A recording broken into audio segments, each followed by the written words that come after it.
In the words of White Snake, here we go again on my own. And we are at the Dragon Trail circuit, the Gardens Dragon Trail circuit in a Group 2 car. Hello everybody, welcome to the channel. I'm Sean aka Cleaver Slips and you're watching the FIA Nations Cup that I am partaking in at a very low level, which will explain everything that you are about to see in this video, because believe you me, the level of this video is possibly some of the most shocking and awful racing that I have seen from other people and I have seen from me. And I'm not going to blame the car. I love this car, I love it a lot, and I've done many time trial laps around Fuji and everything else trying to emulate the Super GT because I love it. But the combo of this and this track was just something else entirely. I'm going to come right out now. If you're looking to see good racing or anything that involves a positive story from this video, you're not going to get it because it doesn't happen. Let's take this small moment where things are going well and not too bad to show you the beauty of this Honda Raybrigg NSX Super GT car. And what is actually quite a fun circuit in the right car. Look at the inside of that cockpit, isn't that beautiful? How jealous are we of Jenson Button for the championship that he won in this? It's just looks like a lovely vehicle. It has a lovely sound. Anyway, fastest time we could do was a 1:27. And when I say we could probably go faster. However, many mitigating factors will ensue. Checking out how the time stacks up against everybody else. That's right, it's awful. And everybody else is in the GTR, and specifically an older GTR. Should that be something I should have looked out for? I don't know. I don't really care. I just drive the cars that I like to drive, really. Sometimes they're good, sometimes they're not so good. Anyway, we're going to hang around here in the pits to make sure that we get some clear track time, because this is a very tight circuit at points. And as I already discovered in the warm-up, there is a lot of people who cannot get to grip with this track. Whether it's the acceleration, whether it's the tyres, whether it's the time of day that the race is set so that they can't get up to temperature, I just don't know. But it was not just me. There were a great many other people that were caught out by this. It was like ice. This car is a bit of a beast at the best of times, and you've got to get some very good track familiarity with the car, but I would argue you've also got to get some kind of very well suited course of this car. Now this straight and this first corner right here is very well suited to this car. This is absolutely lovely. It's very Fuji-esque. This corner here, if you get it right, it's good. I took it a little bit too shallow, and then you've got that.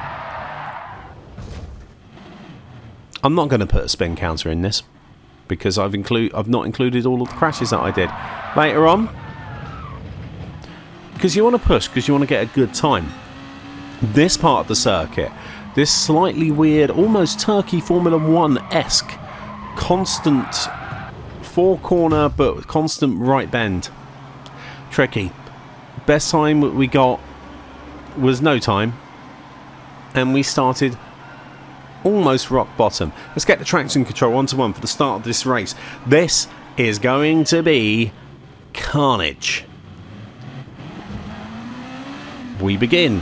One gone, one slow, trying to get the inside line. We seem to have it. There's somebody that's just gone out to the right hand side, does not hit him, brakes very hard there in front of me in the other Raybrigg Honda. We need to get onto the radar quickly, and it was almost a bit too late. We had somebody on our inside that we didn't know about. He's gone. We get a 3-second time penalty for that. Our first penalty. Everybody's losing it. 3 seconds. Okay, fair enough. Maybe I caused that accident. Maybe he just span out. Look at the carnage. There's 6 wide. There's an accident. There's a swing. We can brake quite late. We do go quite late. We're tapped. We're tapped again. we kind of muscle our way through, sort of. Maybe we were kind of tapped as well. No penalties for anybody else in this race from what I could tell, other than me at that point. And then another guy, carnage, absolute carnage. And he's a big old Murray Walker. Oh, at that point, and another guy has gone. I thought he was going to tag me there. We get a bit of the line. We're very conservative through there. The tyres are not that hot. This guy covers the line very well. We look for the inside. I give up on that inside line very quickly because we are not doing that. Another guy is lost. He's up the inside. Oh, he comes across in front of me. And another guy gets pushed out wide. Still no penalties for anybody else here other than our initial one for that. And I still have no idea really why I got that penalty. Whether that guy lost it or whether he just decided to give up and that's what caused the issue. This guy compromised himself. He taps the grass too much on that corner. The penalty's coming up for us. We brake hard into this corner here, into the left. Try and get the right. We've overcooked it. We turn off. So we've gone from 6th or 7th to 8th. Penalty ensues. Big, chonky penalty there. And we're still 2 seconds quicker than we were the previous lap. Down into 9th. We're down into the mid-table. The field does seem to be a bit spread out. If only we can do, the only thing we can do is keep it on the black stuff, which, as you can see from the first lap already, appears to be a difficult proposition. Coming into this right-hander, you have to slow down quite a bit. You have to brake here so you can get the line. You don't want to over-egg it. You'll go off. You don't want to under-egg it because you'll get a bit too mad. I brake here. This guy's in me. I didn't know what I did. And now suddenly he's unghosted. Compromise and then unghosted me. Tapped. Off. Race we're in. No penalty. Absolutely no penalty.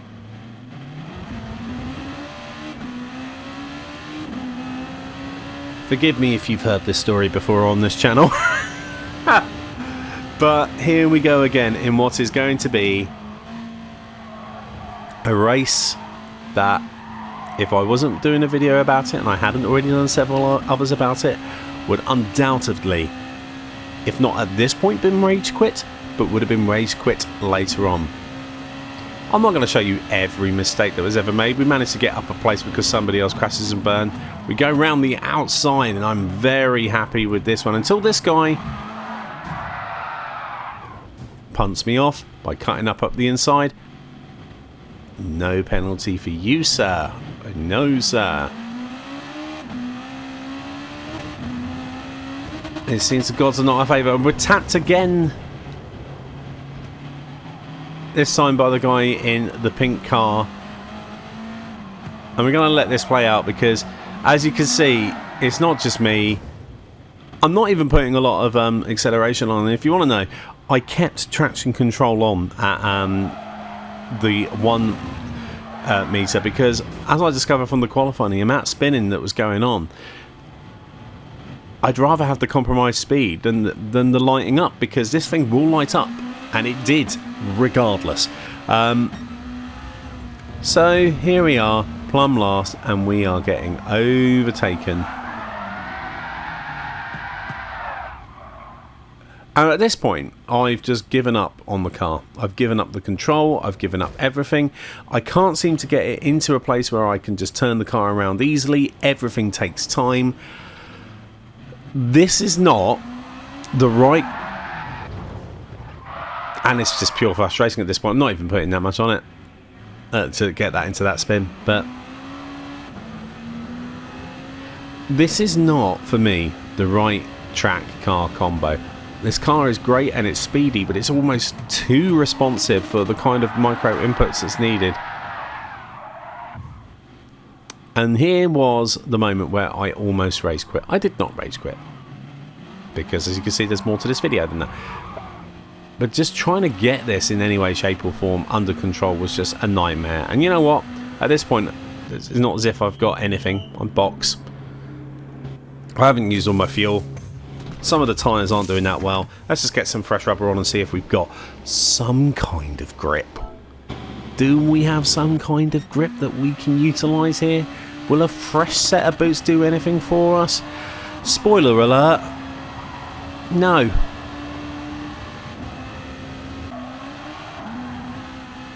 Lap 17 out of 18. Fast forwarding here, because one of the things that's happened, and I feel a little bit guilty for it, is we're around a lot of other people at this point who have lapped us. Yet we're actually lapping, when we could keep it on the black stuff, we were lapping quite well. And even the guys in front of me who were 13th, 14th, who had already lapped me or were trying to lap me, were still spinning it out all over the shop. And at this point I just gave up the ghost. I was trying to get a fastest lap, and as you can see I managed to get my time down to like a 1:28, which is better than some of the things that we were doing in the qualifying times for sure. No chance of getting that 1:25. A fool's errand, no doubt. But there we are, lapped, bottom of the pecking order. You can see the amount of people that also rage quit. So hilariously, we actually did okay in this race because we started higher, or finished higher than our starting position. Small consolations for that, for sure. But what can you do? I'm not entirely sure what the right car combo for this is. I think a Group 4 car is very good. I think a Group 3 or the GT3 car is very good as well. I even think something like the Super Formula might do well here. It's just that these cars, these Group 2 cars, are very, very happy to go the wrong way round. And it was not just me, but there was much ice. And as you can see, there was actually quite a lot of penalties there. It's just that the game did not show it. My poor very big Honda NSX, I have failed you. But still, we earned some points from that. We managed to get something out of it at least. Oh, the frustration. And at this point, was I going to be salty in mocking everybody else? Yes, I was. I was going to be that guy. I was going to be the angry person in this race. And do you know what I did? Changed my mind. I changed my mind. I'm not going to say it. Who am I going to say it to? What's the point? Let's just go back and lament and wallow in the replay of what was the first 2 laps of this race. The crushing disappointment. Here we go.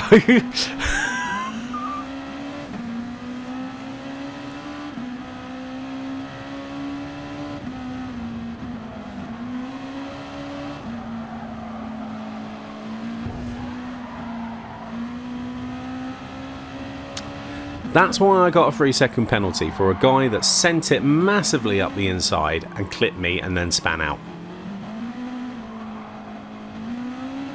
My fault? I don't think so, really. I thought it was my fault originally at the time. I thought I hadn't got the radar up enough and I thought, oh no, I've missed him. I didn't see where he was. Nope. Now this time, deep, I got tapped, which then made me tap. I didn't get an extra penalty for that, but I think there was a couple of racing incidents in there, and that guy that I tapped was already out of control. Let's be honest. I mean, what even is control in this race? What is even control on these first couple of laps of this race? Nobody even knows. So I'm looking at this at the preview screen while I'm recording the commentary for this. So obviously this is after the event, and I know exactly what's happened, and it's just making me laugh looking at it. The fact that we got to this position in the race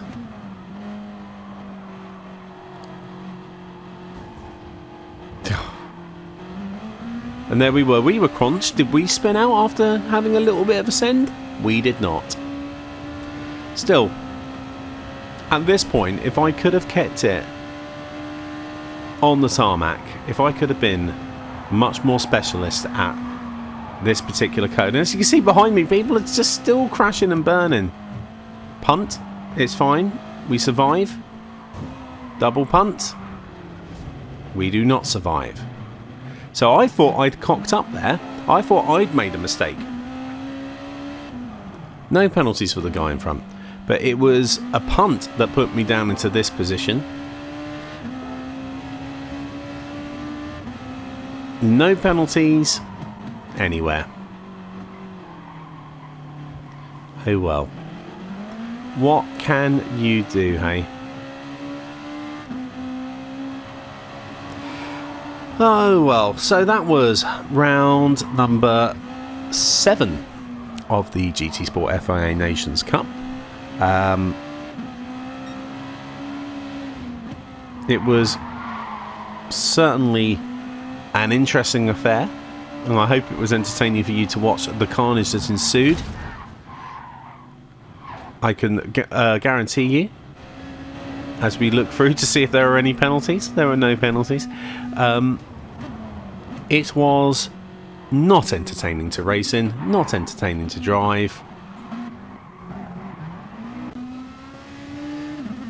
No penalties anywhere. Just thought I'd make sure. Any penalties? No penalties. Oh well. Thanks very much for watching. I hope you enjoyed. Remember, leave a like, subscribe, let me know in the comments down below what you thought about this. Find me on all the social medias at Cleaver Slips as well. What are we going to win? What are we going to win? We are, of course, going to win a Mazda Roadster, which actually I don't think I have, so that's actually very welcome. Thanks for watching. See you next time.